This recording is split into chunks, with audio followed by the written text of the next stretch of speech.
Cucu, seja bem-vindo ao canal Livro Comentado.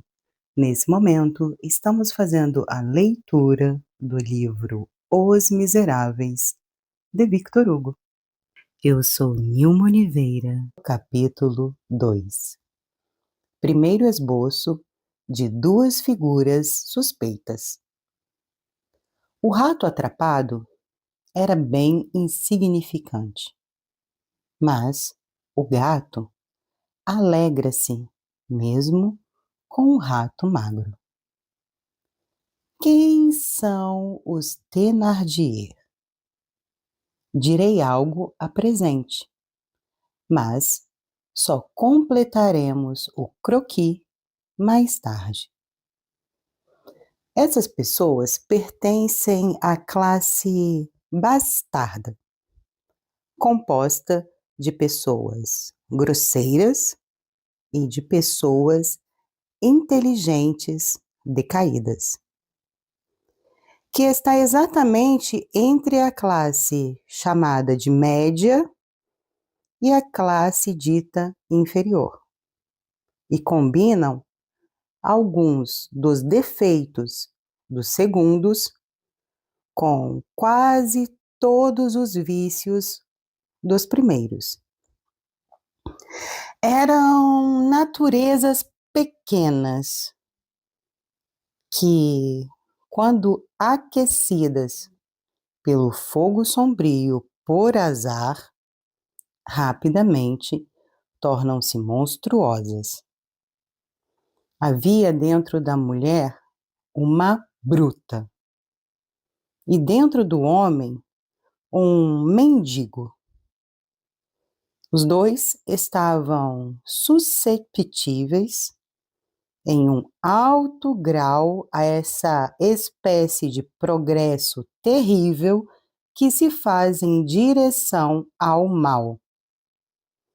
Existem almas recuando continuamente em direção às trevas, retrogradando na vida ao invés de avançarem, usando suas experiências para aumentarem suas disformidades, piorando sem cessar e se impregnando mais e mais de uma podridão crescente.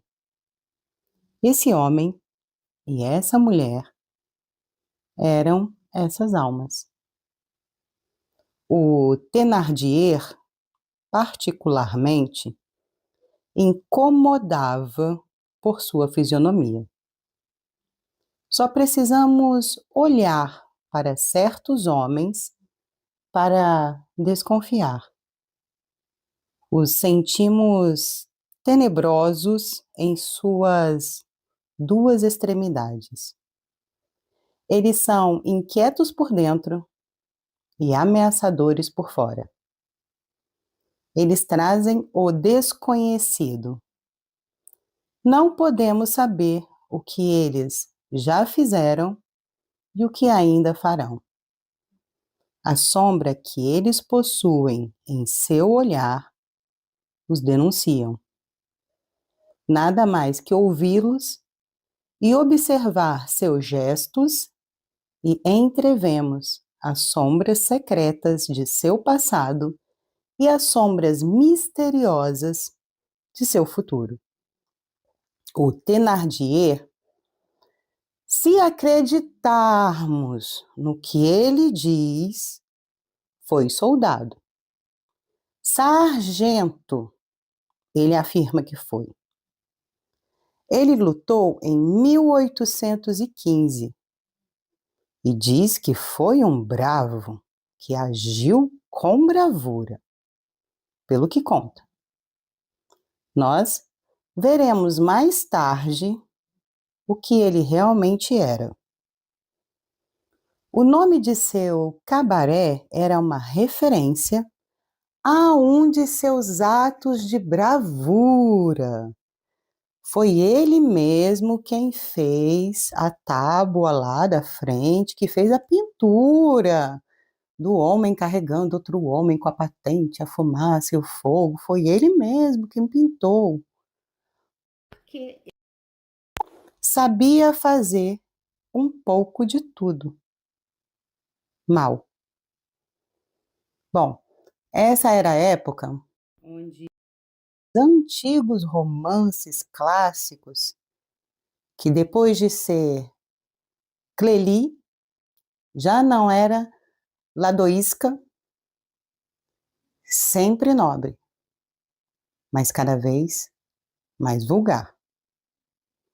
Caiu de Mademoiselle de Scudéry a Madame Barthélemy Hadot, e de Madame Lafayette a Madame Bournon Malarme, mas incendiavam a alma das porteiras de Paris e mesmo aos arredores. Estamos falando aqui dos livros clássicos de romance, como existem no Brasil, não sei se vocês já viram nas bancas, Júlia, Sabrina, não sei, Juliette, esse tipo de leitura, ok? Voltamos então. Madame Thénardier era de justa inteligência apenas para ler esses livros. Ela alimentava-se deles e afogava o pouco de cérebro que ainda possuía. Isso a deixou, quando ela ainda era jovem, e mesmo depois, com uma atitude pensativa ao encontro de seu marido. Safado em profundidade, rufião letrado em gramática, ou quase, grosseiro, mas ao mesmo tempo sentimentalista, leitor de Pigault-Lebrun e de tudo que falava sobre sexo. Não sei se posso dizer a palavra no YouTube, gente, desculpa. Entenderam? Então continuamos. Como ele dizia, ele era um jogador correto e sem falha. Sua mulher tinha 12 ou 15 anos, mais ou menos, a menos que ele. E mais tarde, quando seus cabelos romanticamente começaram a ficar grisalhos, e quando a megera se livra da Pamela, a Thénardier não era nada além de uma grande malvada mulher que saboreou romances bobos. Não lemos bobagens impunemente. O resultado é que sua filha mais velha chama-se Éponine. Éponine é o nome de várias heroínas em diferentes romances diferentes, era um nome bem citado em várias obras diferentes. E acontece que em sua adolescência, Hugo leu os livros que Madame Thénardier também lia. E ele gostou desse nome. Por isso resolveu usá-lo nessa parte do livro que fala exatamente disso. Ah. Mas algo que você aprendeu, outra coisa, sobre Victor Hugo. Ele já leu, ele seria, na sua adolescência, fã de Sabrina, Júlia, Clementina e tudo isso. Então, voltamos para o livro. A mais pequena, a garotinha mais pequena, coitada, quase foi chamada de Gulnare, mas por causa de um romance de Ducré Dominil, acabou sendo chamada de a Zelma. Do resto, por dizer, nem tudo foi ridículo e superficial nesta curiosa época, ao qual faço referência agora, e que podemos chamar de anarquia dos nomes de batismo. Ao lado do elemento romântico, que acabo de indicar, tem também o sintoma social. Já não é mais raro ver hoje em dia que um vaqueiro, um camponês, chame-se Arthur, Alfred ou Alfonso. E que um visconde, se é que ainda existem viscondes, chame-se Tomás, Pierre ou Jacques. Essa mudança, que coloca o nome elegante no plebeu e o nome de camponês no aristocrata, não é outra coisa que o redemoinho da igualdade. A presença do vento novo está nisso, como está em tudo. Atrás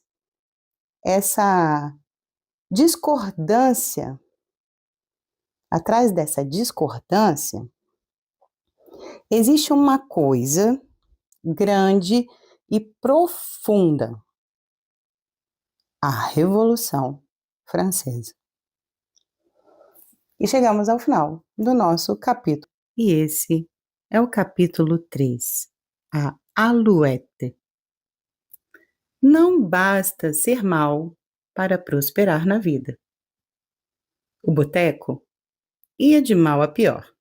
E graças aos 57 francos da viajante, Thénardier pôde evitar um protesto e manteve a honra de sua assinatura. No mês seguinte, eles precisaram, outra vez, de dinheiro.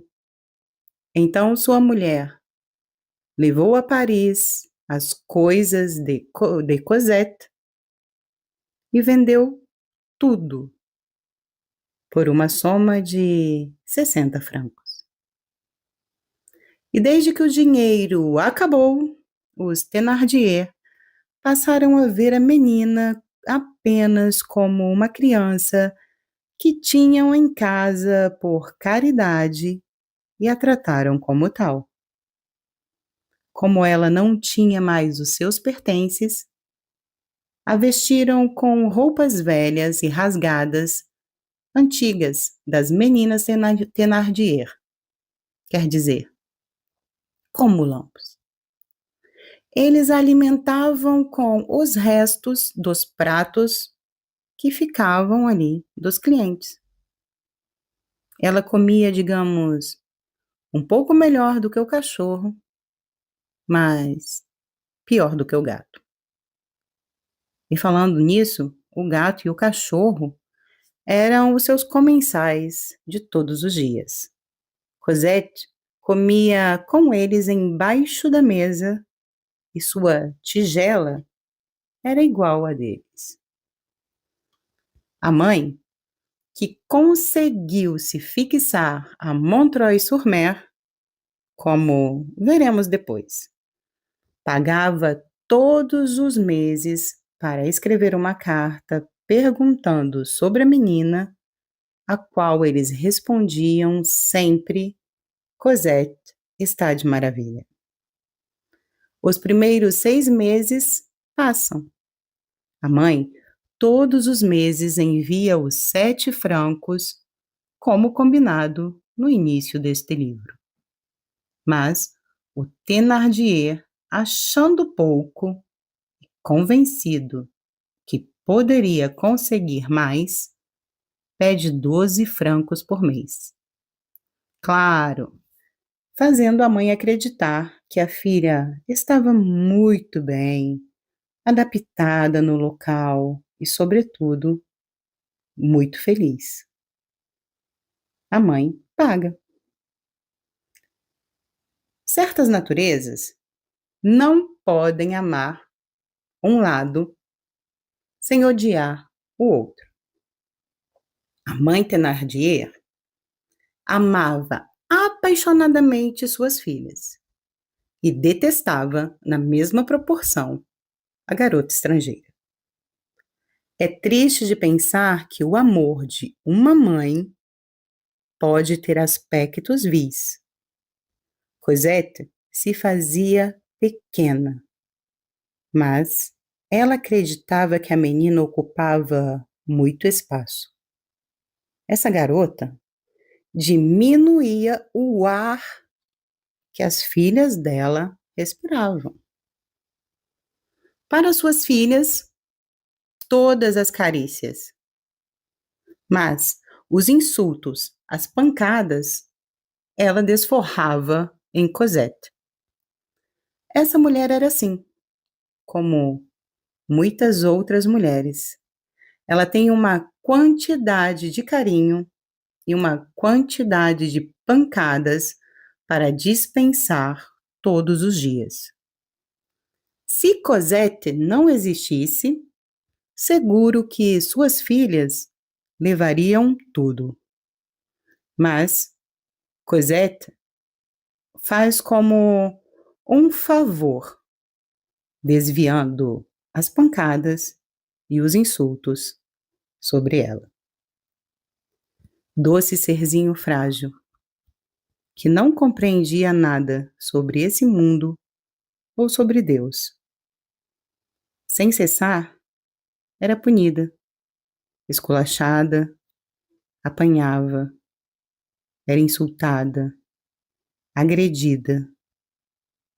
E isso, vendo ao seu lado duas pequenas criaturas como ela, e que viviam em um raio de luz matinal. Como a mãe era malvada com Cosette, Eponina e Azelma também começaram a ser. As crianças nessa idade são exemplares de sua mãe, um formato mais pequeno.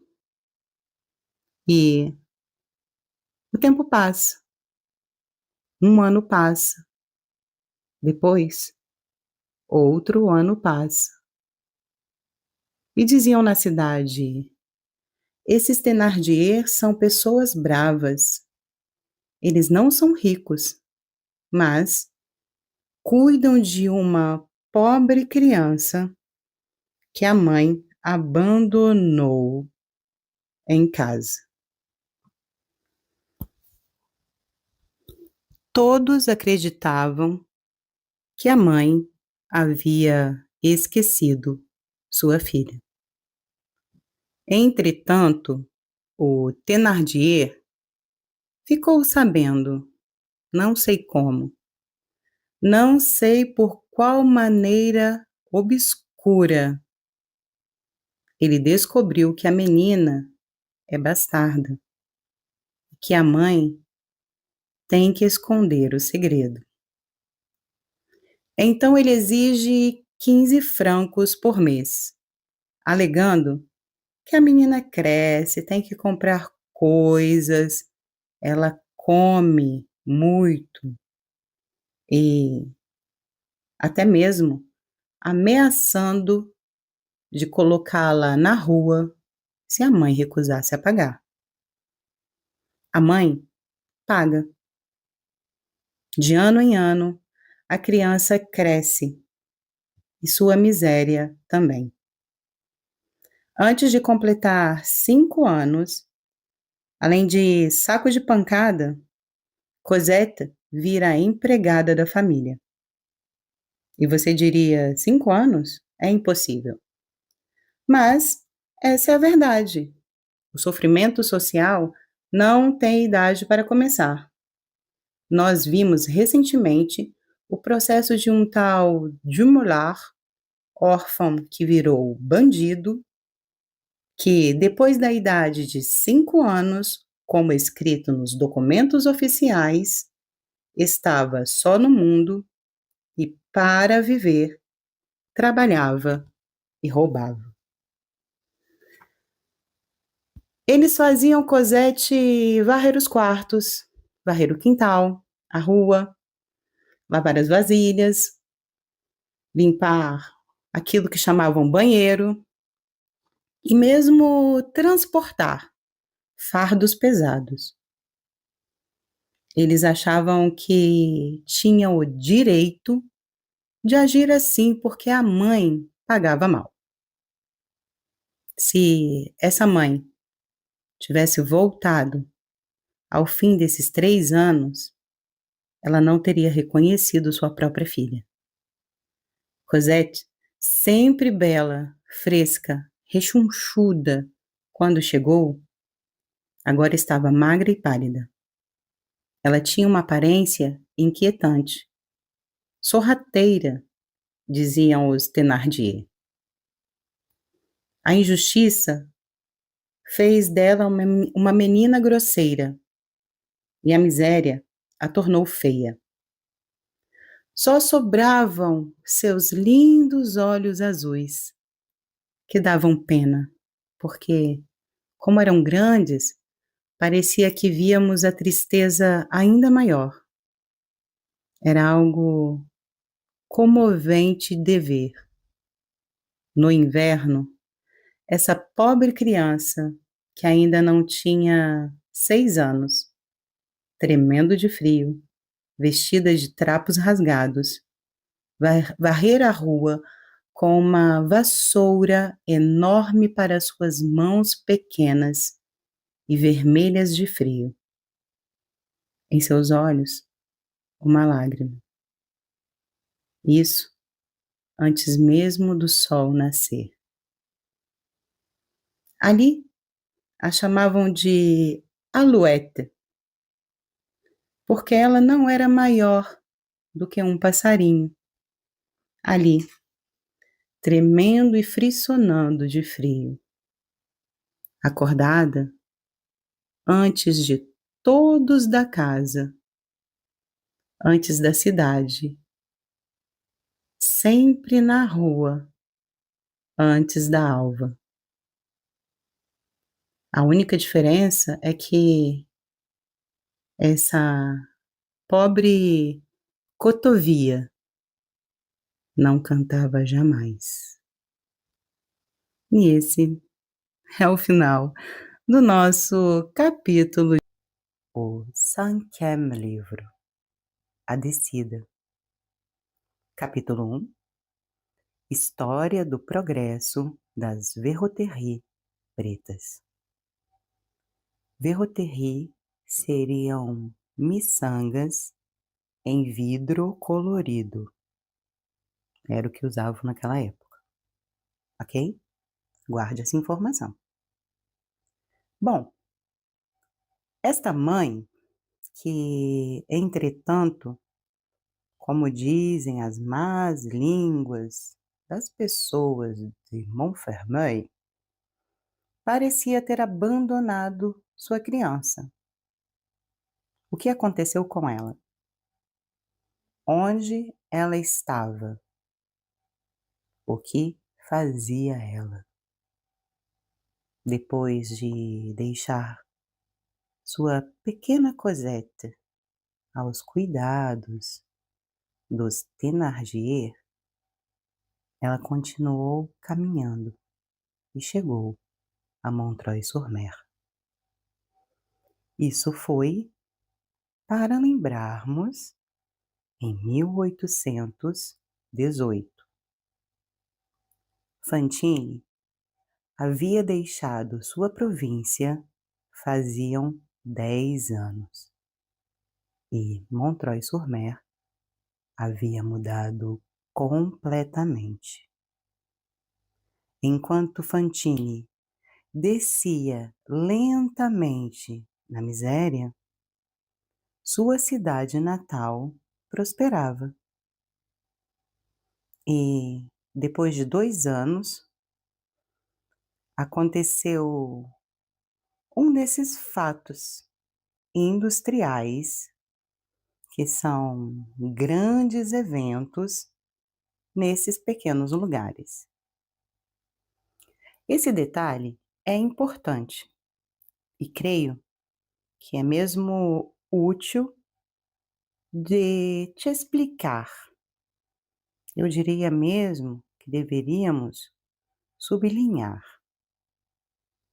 Há muito tempo, Montreuil-sur-Mer tinha uma indústria especializada na imitação de Jahy inglês e das verroteries pretas da Alemanha. Essa indústria sempre vegetou. Primeiro, por causa do alto custo, o custo era elevado e a matéria-prima ficava quase inacessível. E isso também influenciava na mão de obra. No momento que Fantine volta a Montreuil, uma transformação imensa havia acontecido nessa produção de pedras pretas. Por volta do final do ano de 1815, um homem desconhecido veio se estabelecer na cidade. E ele teve uma ideia de substituir nessa fabricação a goma de laca por resina. E para a fabricação de braceletes, ele começou a usar correntes feitas em chapa metálica soldada, que era o que eles chamavam tôle. É quase o aço. E essa pequena mudança fez uma revolução. Essa pequena mudança fez reduzir o preço da matéria-prima e a tornou acessível, o que permitiu aumentar o preço da mão de obra, um bem para toda a cidade. Segundo, essa pequena mudança permitiu também melhorar a fabricação para o consumidor. E, em terceiro, ela permitiu de vender a sua produção a melhor preço, triplicando o faturamento. Assim, uma ideia e 3 resultados diferentes. Em menos de 3 anos, o autor disso tudo, dessa ideia, pessoa que pensou a ideia, tornou-se um homem rico, poderoso. E o que é melhor, ele enriqueceu tudo e todos em volta dele. O engraçado é que esse homem, ele é estrangeiro da cidade. De sua origem, não se sabe nada. De seu começo, pouca coisa. Contavam por aí que ele chegou no vilarejo com pouquíssimo dinheiro, algumas centenas de francos.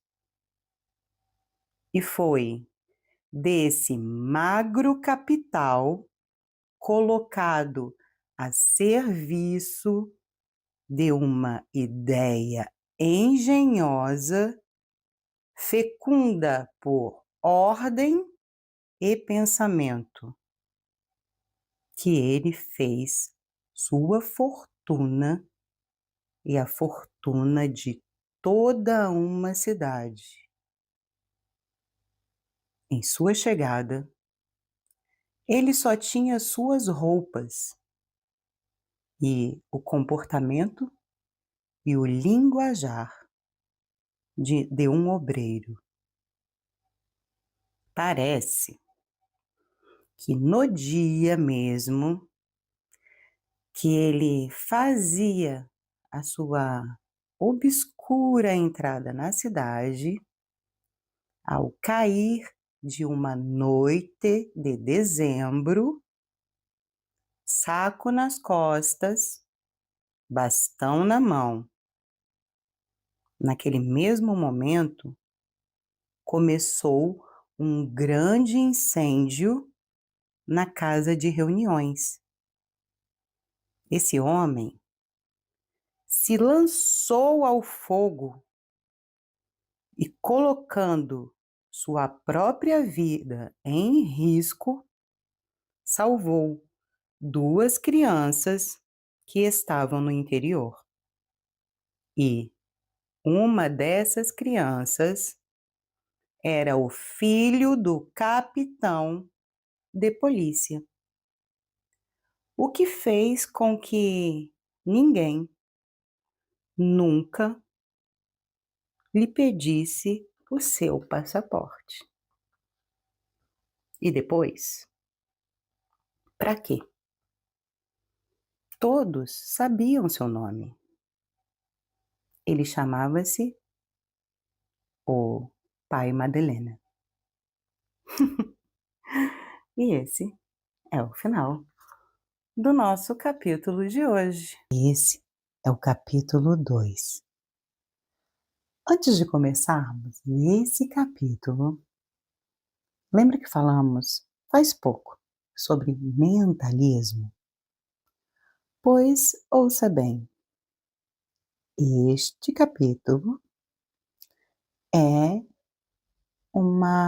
digamos assim, um exemplo perfeito da segunda lei do mentalismo, a correspondência, que quer dizer, como é em cima, é embaixo.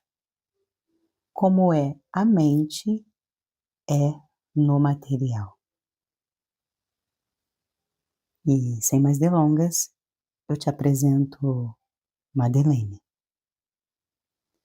Era um homem de mais ou menos 50 anos, que parecia sempre preocupado e que era bom. Vou lá. Tudo o que posso dizer. Graças aos progressos rápidos dessa indústria, que havia sido remanejada admiravelmente, Montreuil-sur-Mer se tornou um centro de negócios considerável. A Espanha era uma de suas melhores clientes.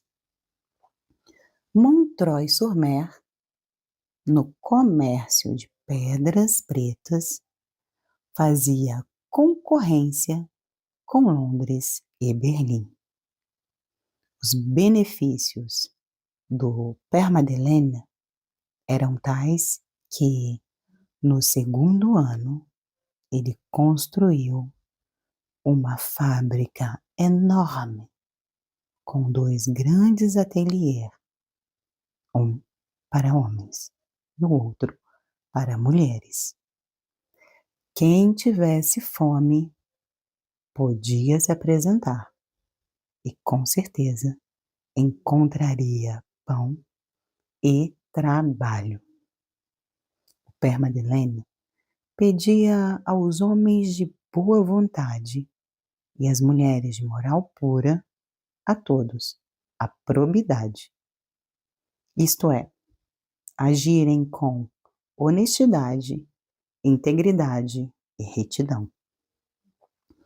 Ele separou os 2 ateliês exatamente para que as mulheres e as mocinhas pudessem continuar sendo sábias e se comportarem bem. E nesse ponto, ele era inflexível. Posso te dizer que esse foi o único ponto sobre o qual ele foi intolerante. E essa severidade vem do fato de saber que Montreuil-sur-Mer era uma cidade de guarnição e as ocasiões de corrupção abundavam. Do resto, a sua vinda foi uma bênção e a sua presença uma providência. Antes de sua chegada, tudo definhava nesse lugar. Agora, tudo vive a vida sã do trabalho. O desemprego e a miséria são meros desconhecidos ali. Não havia bolso tão pobre que não tinha sempre algumas moedas, nem lar tão pobre que não tinha sempre uma alegria. O Père Madeleine empregava a todos e só exigia uma coisa: sejam homens honestos, sejam mulheres honestas. Como te contei, em meio a essa atividade, ao qual ele era a causa e o pivô, Père Madeleine fazia a sua fortuna.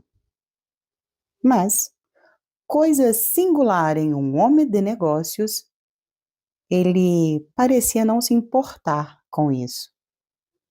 Ele pensava muito nos outros e pouco em si mesmo.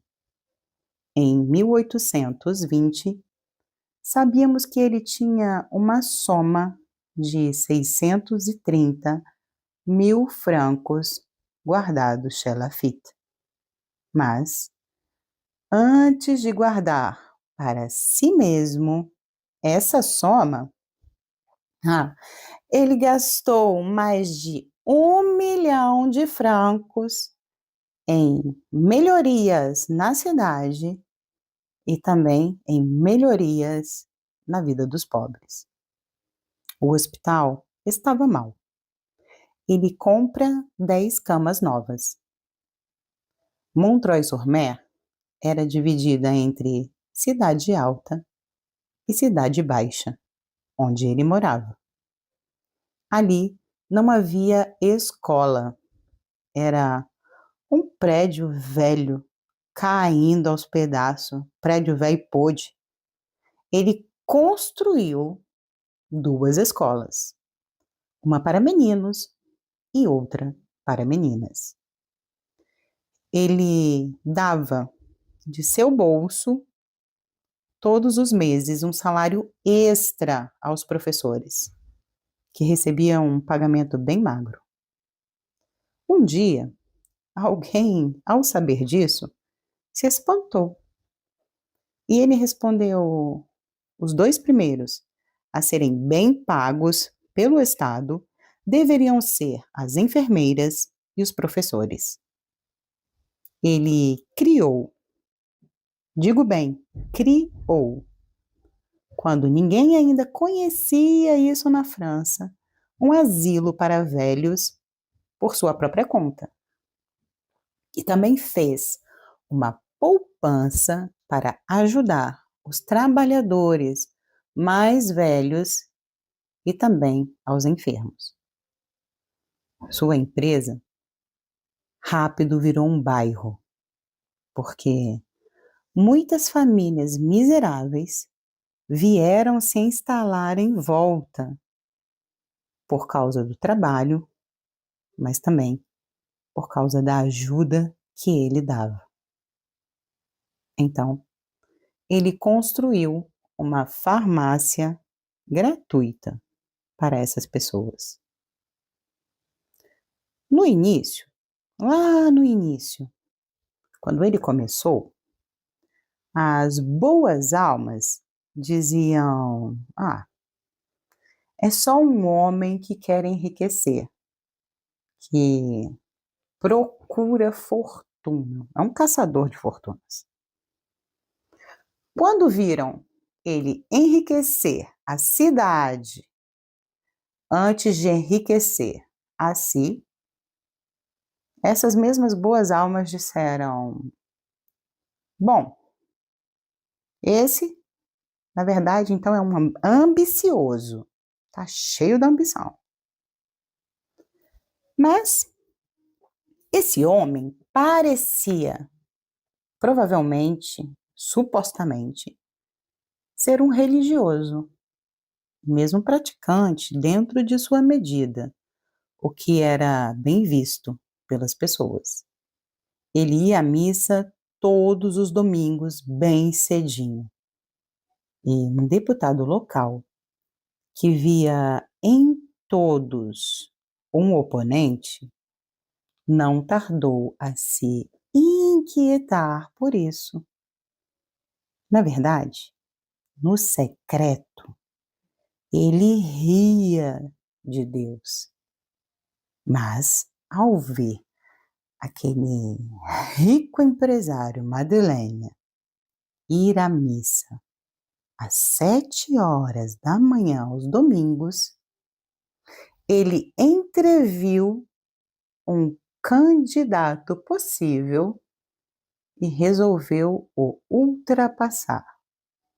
Então ele pega um confessor jesuíta e se apresenta na grande missa.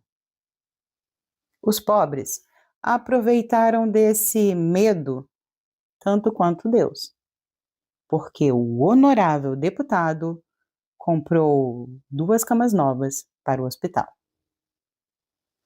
Entretanto, em 1819, corre uma voz, um burburinho, uma fofoca na cidade, depois de uma apresentação do governador, que parece que, em consideração aos serviços prestados à cidade, o Père Madeleine iria ser nomeado pelo rei como prefeito de Montreuil. Então, aquelas boas almas que eu citei antes, lembra? Aproveitaram essa ocasião para dizerem: tá aí, bem que eu falei, eu não erro uma, hein? Nada, bem que eu falei. Tava aí, ó, vai ser agora prefeito. Mas esse rumor que tomou conta da cidade tinha um fundamento, porque alguns dias depois a nominação apareceu em Le Moniteur. No dia seguinte, Madeleine recusou. Neste mesmo ano, os produtos fabricados por ele foram expostos na Exposição das Indústrias e, baseado no relatório dos jurados, o rei o nomeia inventor cavaleiro da Legião de Honra. Novos rumores, fofoca. Aí sim, ele queria a cruz. Mas Père Madeleine recusou a cruz. Falou: eu não sou Jesus. Decididamente, esse homem era um enigma e as boas almas desistiram e concluíram que ele era só um aventureiro mesmo que passa pela vida. Vimos que a cidade o devia muito e os pobres o deviam tudo. Ele era tão útil que acabou por ser honrado e tão suave que acabou por ser amado. Seus empregados o adoravam de paixão. E ele recebia essa adoração com uma certa melancolia. Quando ele ficou rico, as pessoas da sociedade começaram a o cumprimentar na rua. Bonjour. E o chamavam Monsieur Madeleine. Mas os seus empregados continuavam o chamando Père Madeleine. Isso era o que mais o fazia sorrir. Mas, à medida que ele enriquecia, os convites choviam. A sociedade reclamava sua presença. Os salões de Montreuil-sur-Mer, que fique claro, outrora, eram fechados para o obreiro. Se abriam grande para o milionário.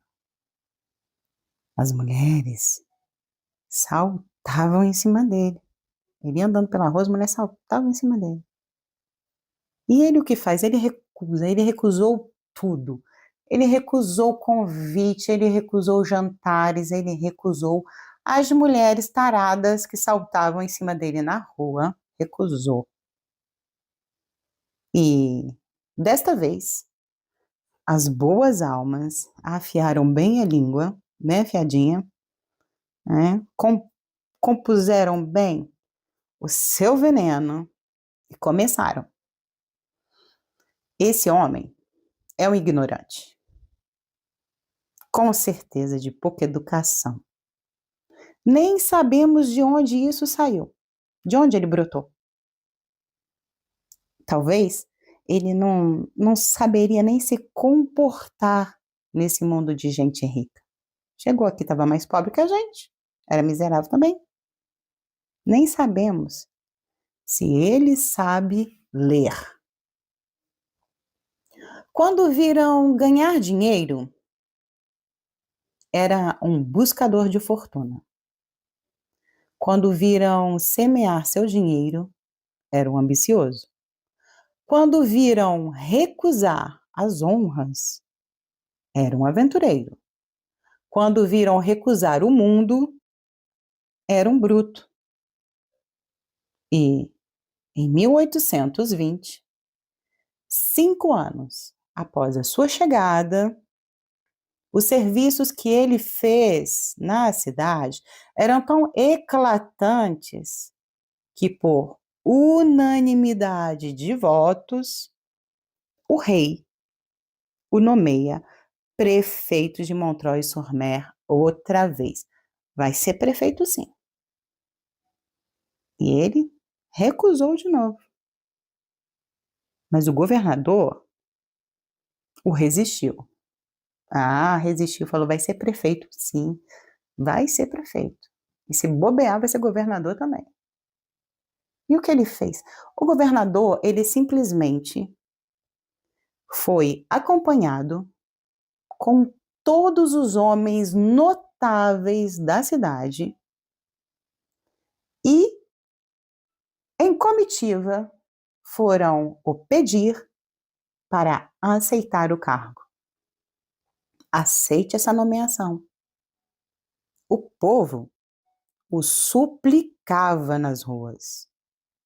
E a insistência e a persistência foram tão vivas que ele cedeu.